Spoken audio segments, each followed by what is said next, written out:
उत्तराखंड की भाजपा सरकार ने पहली बार डॉक्टर भीमराव अंबेडकर की जयंती बनाने का निर्णय लिया। इसी संबंध में क्या कहा उत्तराखंड के मुख्यमंत्री पुष्कर सिंह धामी ने। क्या उनके योगदान को आप कैसे देखते हैं भारतीय इतिहास में?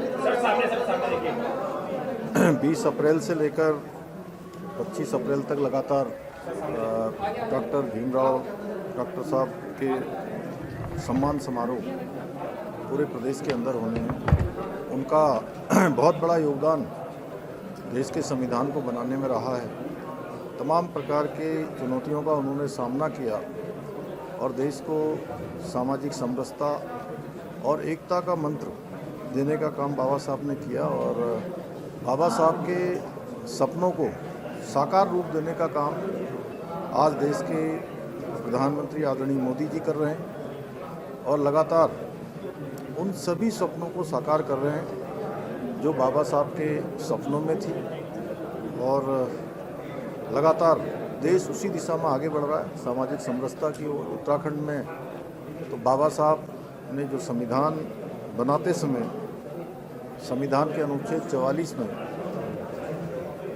समान नागरिक संहिता इसका प्रावधान किया था, वो देवभूमि उत्तराखंड में उसकी शुरुआत हो चुकी है और ये गंगा देवभूमि से निकल रही है, आने वाले समय में पूरे देश को लाभ देगी। भाजपा सरकार के उत्तराखंड में डॉक्टर भीमराव अंबेडकर जयंती मनाने के संबंध में विपक्ष के नेता ने इसे चुनावी स्टंट बताते हुए क्या कहा, सुनिए। देखिए, भाजपा का दोहरा चरित्र तो जग जाहिर है। कथनी कुछ होती है, करने कुछ होती है। अभी 10 दिन तक बाबा साहब की जन्म जयंती मनाना एकमात्र दिखावा है और केवल इस बात के लिए कि जो चुनाव आने वाले हैं शायद बाबा साहब का समाज या ये जो गरीब पिछड़े लोग हैं ये भाजपा के पक्ष में आ जाएंगे, भाजपा इस गलतफहमी में न रहे। मेरा सवाल है भाजपा सरकार से, मुख्यमंत्री जी से कि आपके कार्यकाल में कितनी बाबा साहब की मूर्तियां खंडित की गई, कितनी तोड़ी गई और ख़ासकर बाबा साहब के समाज के कहूँगा मैं तो रविदास के मंदिर या बाबा साहब के नाम से जो भी धर्मशालाएँ वगैरह थी कितनी तोड़ी गई, कितनों पर प्रदेश में कब्जा दूसरे दबंग लोगों ने किया हुआ है, उसकी तरफ मुख्यमंत्री जी ध्यान दें और उसका एक आंकड़ा भी जनता के सामने पेश कर दें तो बड़ी अच्छी बात होगी।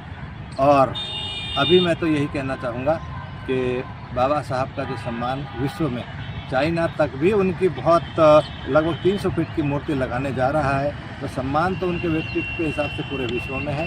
इनको उनके संविधान की सम्मान करना चाहिए, संविधान को बदस्तूर उसी तरह से प्रदेश और देश में लागू करना चाहिए, यही उनके लिए सच्ची श्रद्धांजलि होगी।